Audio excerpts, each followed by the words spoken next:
A paz do Senhor Jesus, né? Assim, eu tava vendo uns comentários, né, em alguns vídeos que citava, né, o Jeremias Coutinho, né? E o que eu percebi? Algumas pessoas, né, elas estavam praticamente, sabe, sem fé.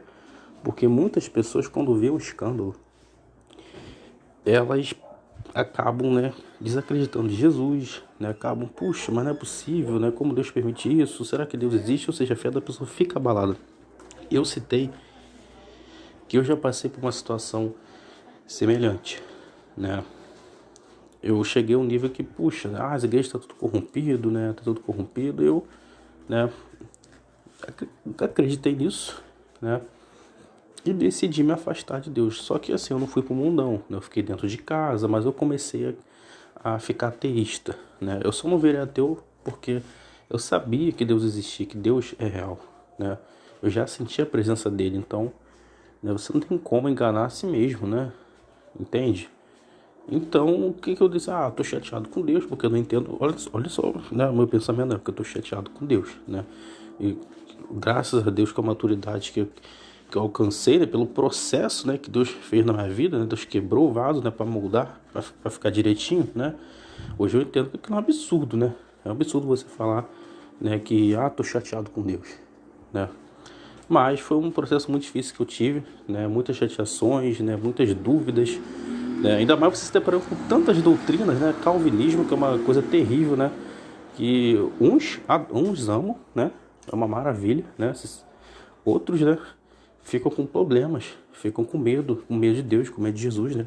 Ao se deparar com o calvinismo. Quantos comentários eu já vi, né? De pessoas assim que viu Deus como sabe, ficou com pavor de Deus e depois descobriu sobre o calvinismo, né? Então, é tanta coisa, é tanta visão teológica, é tanto escândalo. Um diz uma coisa, outro diz uma coisa, é tanta falsa profecia que vem em nome de Deus, né? E as pessoas que não estão muito próximas de Deus, que não tem muito conhecimento da palavra, é fácil elas ficar abaladas, né? Então esse áudio aqui é para ajudar vocês, né? Primeiro deixando bem claro, tá, gente? Deus, ele é real, tá? Deus, ele não é calvinista, tá? E o que vocês precisam entender, a palavra, ela diz sobre essas coisas, sobre escândalos, né? Eu vou dar uns exemplos aqui, né? Você vê, por exemplo, Davi, homem de Deus, segundo o coração de Deus, mas Davi cometeu, não foi só aquele pecado, vamos ter isso que é mais famoso. Davi cometeu, né, ele assassinou, né, planejou a morte de um soldado dele e adulterou, ficou com a esposa do cara. Com certeza a esposa também culpa que ela aceitou, né? Ninguém mandou ela aceitar, né? E foi uma desgraça terrível pro reinado dele. Tanto é que Deus, né? Deus retirou parte da proteção que Israel tinha e abriu o caminho para o inimigo. Tanto é que depois daquilo Israel nunca mais foi a mesma. Apesar que Deus perdoou, né, Davi, né, ou seja, ele foi perdoado, né, não perdeu a salvação, mas teve as consequências. Então, tem casos de pessoas que são usadas por Deus, ela começa bem e ela pode, né, cair em algum pecado, né, mas ela pode se reconciliar. Já tem casos que a pessoa, ela apostata da fé. Saul apostatou da fé. Saul foi consultar uma feiticeira, né? Então, Saul chegou a níveis assim que Deus o rejeitou.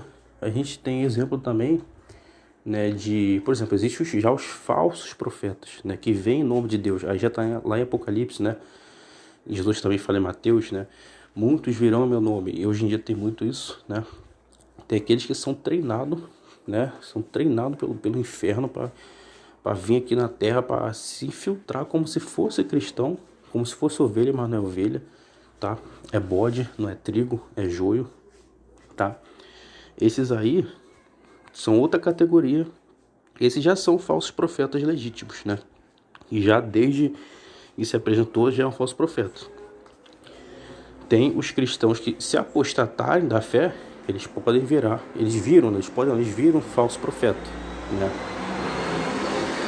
Então é uma situação assim que, assim, então tem essas situações, tá? Então a gente tem que aprender a separar. A pessoa pode ser de Deus e ela pode pecar? Pode, só que ela tem que se arrepender. A pessoa pode ser de Deus, ela chegar um momento que ela virar um falso profeta? É possível. E pode ser que a pessoa nunca foi de Deus, ela sempre foi um falso profeta, tá? E aí, a gente não tem como saber exatamente, né? Por exemplo, no caso desse aí, né, que eu sei no começo, eu não conheço a história dele. Então, eu não tenho como afirmar se ele já era, né? O fato é que ele é um falso profeta. Isso é fato. Agora, se ele começou bem ou não, eu não sei, tá? No caso da Flor de Lis, pelo que tudo indica, pelo que eu já ouvi de áudios, né, de pessoas que frequentavam a casa dela, né? Então, pelo que tudo indica, né, como foi falado, né, continua o disfarce que tá dando certo. Então, ela nunca foi cristã. Ela foi infiltrada, tá, com a missão de, né, parecer ser uma ovelha, mas não é. Tudo indica que ela nunca foi, tá? Essa é a percepção que eu tenho em relação a ela. Mas é o seguinte, por um tempo da minha vida, eu achei que as igrejas estavam tudo corrompido, tá? Eu fiquei numa depressão muito grande, tá, gente? E eu não fui pro mundão, mas eu me desviei dentro de casa, né? Eu comecei a ficar ateu. Eu não virei ateu porque, sabe, eu sabia que Deus existe, eu já sentia a presença de Deus, então ele tá enganando a mim mesmo, né? Só que eu decidi, fiquei chateado com Deus, não entendo o porquê disso, não entendo o porquê, né? Só que é um absurdo, né? Graças a Deus, sim, Deus me deu chance, né? Deus me quebrou, me fez um vaso novo, eu passei pelo processo, né? E hoje eu tenho maturidade para reconhecer que é um absurdo você chegar e falar que tô chateado com Deus. Isso não existe, entendeu? Não tem cabimento alguém falar que tá chateado com Deus, né? Agora, a gente está chateado com pessoas, aí sim, né? Seja a pessoa, né, uma pessoa de Deus que errou, seja uma pessoa, né, que é um falso profeta. Aí você tem que todo direito estar chateado mesmo, tem que combater, tem que denunciar mesmo. Porque a palavra, ela diz o seguinte, se alguém peca, né, você tem que fazer o quê? Você tem que chegar para essa pessoa e falar para ela parar. Se ela não parar, você tem que chamar uma testemunha, acho que é uma ou duas testemunhas, alguma coisa assim. Aí você, se a pessoa não parar, aí o que tem que fazer? Tem que expor. Expõe para a igreja mesmo. Para quê? Para causar escândalo? Porque hoje em dia as pessoas não entendem esse negócio de escândalo. A Bíblia diz para expor, para que a pessoa fique envergonhada. Porque é o último estágio que ela tem para se arrepender, através dela se envergonhar, né? Lembra do filho pródigo? Deus permitiu ele chegar num estágio ali de envergonhamento, né? Ele tem que ficar ali junto com os porcos ali, aí ele foi, se envergonhou, lembrou das coisas erradas que fez, né? Aí Deus ele trabalha para que a pessoa venha, né, aceitar que errou, né? E a pessoa se arrepende. Entende? Só que tem gente que é teimosa, tem gente que resiste, né? Então, o que tem acontecido atualmente de muitos escândalos, tá? Eu vejo como, né, dependendo do caso, né? Mas é a última chance que a pessoa tem para se arrepender, através da exposição, tá? Se depois do escândalo a pessoa não se arrepende, então eu acho muito difícil a pessoa ter outra chance, tá? É um estágio assim que é o limite, porque Deus não quer expor ninguém, Deus não quer causar escândalo, mas se não tem jeito, se não vai por bem, então vai ter que ser por mal. E tem gente que nem pelo mal, né, se conserta. Então a situação desse, que é dito apóstolo, né, esqueci o nome dele, né, desse aí, né, é uma situação que, cara, ele tá praticamente, né, condenado. Nem sei se tem mais jeito pra ele, porque o vídeo, né, ele ali com a cerveja ali, né, zombando ainda falou em língua ainda, então, né, xingando, ofendendo, sabe, ainda tirando onda, pregando, cara, a mentalidade dele, né, tipo assim, existe, né, tem uma galera que tem esse esquema, tá, eu não sei, como eu falei, eu não sei se ele começou bem, tá, mas se ele for um falso profeta que desde o começo ele já era um falso profeta, então com certeza ele nunca foi usado por Deus. E se ele nunca foi usado por Deus, então como que ele orava, como que acontecia, né, as coisas, né? A pessoa era liberta, algo do tipo assim. Então existe uma galera aí que eles trabalham, né, com feitiçaria, com ocultismo, tá? E existe uma que trabalha com hipnose, né? Então essa é a única explicação, porque Deus nunca usaria alguém, tá, que mexe com hipnose ou alguém que mexe com ocultismo, feitiçaria. Deus nunca usaria, tá?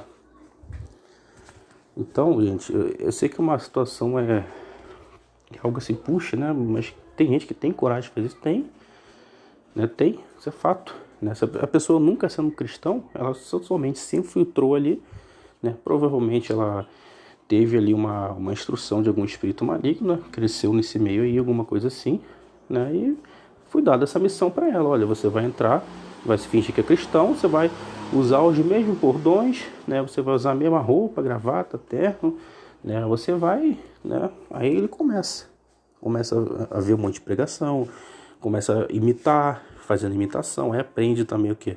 A hipnose, né? Ou mexe com a feitiçaria para ter poder das trevas, né? Para manipular os demônios, né? Para os demônios ficar debaixo da servidão dele, para quando ele orar, o demônio obedecer. Ou para quando ele mandar, às vezes a pessoa não está nem endemoniado, né? A pessoa tem uma brecha ali, ele ora, manda o demônio entrar na pessoa. Na África, tá? Existe testemunho, tem um irmão, esqueci o nome dele, tem um canal, né? Existe na África muitos bruxos, né? Existem pastores que vão na África, falsos pastores, para aprender feitiço, para ganhar, né, poderes, né? Para poder fazer a igreja crescer, né? Para poder... Então, esses aí usam estratégias satânicas, tá? São tudo uma coisa diabólica, né? Isso inclui também a hipnose e, além da hipnose, obviamente, a feitiçaria, tá? Esses aí não tem nenhum temor a Deus, tá? E eu arrisco a dizer que não tem nem jeito para eles, tá? Porque alguém ter a coragem de fazer isso, né? Eu não imagino que Deus perdoaria alguém escarnecer de Deus. A gente sabe que blasfemar não tem perdão, tá? Então, essa galera aí que está envolvida em ocultismo, tá? Que está em altos graus de maçonaria, esses aí, se não blasfemaram, estão beirando a blasfêmia, tá? Porque estão rejeitando a verdade, estão brincando com a verdade, e Deus não se deixa escarnecer. Só vai restar para eles a mentira e a rejeição de Deus, tá? Então, gente, eu passei por uma depressão terrível, tá, gente? Eu achei que não tinha mais salvação para mim, era muito pensamento ruim, né? Até que teve um momento ali que veio umas vozes ali. Tô resumindo, porque a história é longa, tá? Eu, em vez de dar ouvido para aquelas vozes, eu desabafei com a minha família, com a minha mãe, com outros familiares, né? Aí veio a irmã de oração um dia lá, né? Eu contei para ela o que estava acontecendo. Ela orou por mim, pediu para me ler a Bíblia. Eu li o Salmo 91. E assim, eu confesso que eu não senti a presença de Deus, mas eu senti que Deus estava fazendo algo em mim, conforme ela falou que Deus estava purificando. Eu estava lendo, só que eu chorava, né? Sabe? E eu comecei, sabe, vou ter que voltar para a igreja, né? Não vou voltar para aquela igreja, então vou para outra. Aí tive que ir para uma igreja que eu disse que eu nunca iria na vida, né? Para tu ver como é, né? A soberba, essa igreja eu nunca vou pisar na vida. E tive que ir lá. E foi lá que me ajudou, fiquei meses lá, até que chegou um momento que eu senti de volta a alegria da salvação. Eu senti a presença de Deus de uma forma que eu nunca senti, uma alegria, uma paz, que eu podia morrer ali na hora, que eu estava tranquilo da minha salvação. Foi algo assim, é aquela conexão, né, do Criador com a criatura, é algo assim que, sabe, a ovelha conhece a voz do seu pastor. E não foi emoção carnal, não foi música, não foi... gente, quando é a manifestação da glória, da presença de Deus, a gente sabe, tá bom, gente? A gente sabe discernir, né? Agora, existem pessoas, né, que não estão sentindo Deus coisa nenhuma, existem pessoas que estão na carne, existem pessoas que estão com espírito de enganação, que é uma outra realidade, tá? E eu fiquei naquela igreja ali, acho que uns 2 anos, não lembro exatamente, né? Depois eu saí, agora eu estou em outro ministério, né? E tem muitas coisas que eu não concordo, tá, gente? Né? Mas como eu vejo que é um ministério sério, que não tem roubalheira, né? Que eles são honestos, né? Pelo menos o pastor líder, né? A gente pode... Alguns lá a gente vê, pô, fulano é honesto, fulano não traz esposa, fulano realmente tem uma vida de sinceridade, né? A gente fica, né? Mas, né, tem umas coisas lá que não dá para concordar, né? Uma delas é o pré-arrebatamento, né? Inclusive é uma heresia, tá? É uma heresia, assim como o calvinismo, tá? O pré-arrebatamento é uma heresia e eu combato, né? Como cristão, a gente sabendo da verdade, a gente não pode se calar, tá? Então, gente, vocês, o que vocês devem fazer? Né? Vocês que estão desacreditados, né, da igreja, primeiro entenda uma coisa. O problema de vocês não é com a igreja, não é com Jesus. O problema de vocês são com os falsos profetas. São com os escândalos, tá? Esse é o problema de vocês. Então, separa isso, coloca isso numa caixinha. A igreja é outra coisa, Jesus não tem nada a ver com isso. Até porque Jesus alertou que essas coisas iam acontecer. Então, vocês têm que fazer é se apegar a Deus. Porque muitas vezes a pessoa, vou sair da igreja, vou virar ateu, né? A pessoa desacredita de tudo, por quê? Porque não está firme na rocha, não está firme em Jesus. Aí vem um escândalo, né? Vê esses absurdos todos. Aí a pessoa, né? Como não está firme, o que acontece? Vem o vento, derruba a casa, já era. Então você tem que estar firme, tá? Mesmo se a pessoa conheceu a verdade um dia, mas ela não cultivou, né? Tem que cultivar. Se você não cultiva a sua comunhão com Deus, você vai enfraquecendo. E a carne é fraca mesmo. A carne não quer saber de nada de Deus. Então a carne vai querer o quê? Vai querer que você venha desacreditar mesmo. Então, qual o conselho que eu dou para vocês? Aqui no YouTube, pregações assim que eu recomendo para vocês. Vocês precisam se alimentar da palavra de Deus, né? Lê a Bíblia, tá? Lê as Escrituras, ora, mas normalmente vocês já estão sem força. Então, mas mesmo sem força você tem que ler. Eu ia sem força, saí da depressão, tudo sem força, ia para a igreja sem força. Novamente, é uma igreja que eu assim, pelo menos, percepção que eu tinha, uma igreja sincera, né? Obviamente eu não fui para um universal, né? Se eu sei que a igreja tem roubalheiro, eu não vou, entendeu? Mas existem muitas igrejas, realmente muitas, tá? Assim como tem muitas que são roubalheira, que é enganação, existem muitas que não são, tá? Então, assim, até Deus te dá uma direção de alguma igreja, o que vocês fazem? Vocês vão ler a Bíblia em casa, ler no celular, ler na Bíblia de papel, vocês vão orar e vocês vão assistir essas pregações que eu vou recomendar. Pregações do David Wilkerson, tá? Um pregador americano que já está descansando no Senhor. Tem ótimas pregações dele, tá? Pregações aí que dublada, tá? Em português ou em outro idioma. Tem um idioma aí que eu não lembro o nome, né? Mas que dá para entender um pouquinho, né? Pregações muito boas, tá? Existe esqueci o nome, não sei se é David Leonard, alguma coisa assim, que eu acho que uma pregação dele que eu até confundi com o David Dixon, que eu achei bem parecido, né? Pregações também que eu recomendo, do pastor Luciano Subirá, tá? Agora, se ele vier falar de pré-tribulacionismo, esquece, né? Eu eu fiquei sabendo que ele é pré-tribulacionista, né? Então, se ele tiver alguma pregação dele pré-tribulacionista, ignora, entendeu? Retém o que é bom, tá? Mas eu recomendo as pregações dele. Hernande Dias Lopes, é calvinista, tá? Ignora as calvinices dele, mas tem pregações, eu recomendo, tá bom?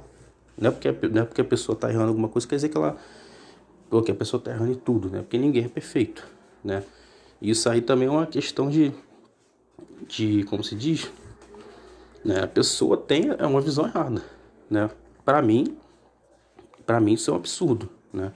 Para mim, alguém ser cristão e acreditar no calvinismo, acreditar no pré-tribulacionismo, eu fico escandalizado com isso, tá? Eu fico escandalizado, nem todo mundo fica, tá?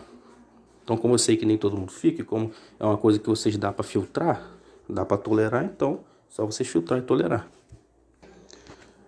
Tem o do Charles Spurgeon, tá? Ele parece que também é calvinista. Assim, não vou ficar citando se falou não é calvinista, se é eu não tô, vou ter que ficar citando aqui. Vocês já entenderam, né? Vocês já entenderam que calvinismo, não.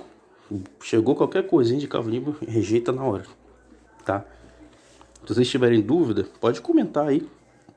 Eu tenho vídeo aqui, eu acho que eu tenho, eu comento sobre o calvinismo em alguns vídeos, mas eu não sei se eu tenho um vídeo específico sobre isso, tá? Eu vou dar uma olhada aqui, né, para ver se eu tenho. Mas assim, qualquer coisa eu posso gravar um vídeo assim mesmo se já tiver, né? Qual o nome? Paul Washer, né? Paul Washer, corrigindo, né? Paul Washer também recomendo, né? Quem mais eu recomendo aí, né? O pastor Eber, né? Eber Uber, recomendo, né? Existe assim, eu cheguei a acompanhar há algum tempo umas lives, né, da Lagoinha, né, que tem o André Valadão, tem o outro lá que eu não sei qual nome é, que tem uma barbinha, né? E cheguei a ver, assim, tem umas pregações lá que eu achei boa, entendeu? Mas, assim, eu não... Assim, a gente tem que entender uma coisa, tá, gente? Se a gente tá vendo a pregação de fulano, depois fulano lá na frente aprontar, fizer alguma M, né? Gente, a nossa fé é firme em Jesus, entendeu? Então, tem outros aí, mas eu não lembro aqui no momento, tá? Mas só esses aí que eu já citei aí, né? Já dá pra vocês aprender muita coisa, tá? Tem o Jesuscope, né? Jesuscope, né? Que é um canal aí no YouTube que tem, né? Um ensinamento bom. O Hub Podcast, né? Bom, também recomendo, né? Tem o podcast da Karina Bach, né? Eu só não... deixa, não vou comentar isso não, né? Tem tantos outros canais aí, mas aqui na hora também, se eu ficar tentando lembrar também, tá? Então o que vocês precisam fazer é rejeitar essa esse cativeiro que vocês estão. Esse cativeiro de que a igreja está tudo corrompida, que não tem mais jeito. Porque se vocês ficarem nisso, gente, certamente vocês vão para o mesmo lugar que os falsos profetas, tá? Porque se você crê nisso, que a igreja está toda corrompida, que não tem mais jeito, sua fé vai morrer e você vai para onde? Você vai contar o falso profeta. Imaginou que coisa terrível? Você quer, sabe, puxa, que você vai querer estar perto de falso profeta? Você não vai. Então, gente, vocês têm que crer na palavra de Deus. Esquece esse negócio que está tudo corrompido, tá? Você apega a palavra, a Bíblia. Você pega a Bíblia, a palavra, aprenda a ser cristão com a palavra, com a Bíblia. É ideal que você frequente uma denominação? É bom. Isso é bom socialmente, isso é bom também em questão espiritual. Mas se você não encontrar uma, você tem que orar, pede para Deus dar uma direção. Pode ir visitando. Mas se você vê que não dá para tu ficar lá, tu tentou ficar, visitou um, visitou dois, visitou três, sei lá, tu viu que não dá, então você tem que aprender a ser cristão mesmo fora de uma denominação. Então você tem a Bíblia, você pega na Bíblia, tá? Mas não deixe de orar para Deus te dar uma direção, sabe? Porque eu acredito, né, que existe, tá? Isso é fato, existe muitas igrejas hoje em dia que não são corrompidas ao ponto, né, de cometer essas atrocidades, né, de abusos, né, de roubalheira, né, de manipulação, né? Então, gente, né, faça essa oração sincera com Deus, tá bom, gente? Que com certeza Deus vai dar a direção para vocês, né? A não ser que na sua região não tiver nenhuma igreja, né? Não é possível que não tenha nenhuma, tá bom? Não é possível que não tenha nenhuma, né? Entre 50 igrejas que tem, não é possível que não tenha nenhuma que tá sendo sincera, por mais que tenha erros teológicos, erros escatológicos, mas... Então, gente, não creiam nessa, tá? Que tá tudo corrompido, tá? Não tá tudo. Agora, existe muitas que estão corrompidas, isso é fato. Mas o inimigo, ele é astuto, então ele quer logo generalizar, que quer dizer que tá tudo. Para quê? Para você entender, você tá tudo, então Deus deixou de agir, então cadê Deus? Aí sua fé vai morrendo aí. Aí a pessoa fica sem salvação, né? Aí vai para onde, né? Para onde vai os falsos profetas? Não está lá escrito no Apocalipse que Jesus vai destruir a besta, o anticristo e outra besta, que é o falso profeta, e vai lançar no lago de fogo e enxofre? Esse é o destino dos falsos profetas. Mas esse também é o destino daqueles que rejeitaram a verdade, daqueles que não perseveraram até o fim. É o destino também daqueles que fraquejar na fé. Então, se você ficar com a fé morta, infelizmente, tá? É o mesmo local dos falsos profetas. Então você tem que manter sua fé acesa e não abandonar Jesus. Tá bom, gente? Eu vou encerrar o áudio aqui. Fiquem na paz do Senhor Jesus. Romanos 12:12. Perseverai perseverai na tribulação. Sede paciente na tribulação, perseverai na oração. Esse versículo me ajudou muito, tá, gente? Fica na paz. Amém.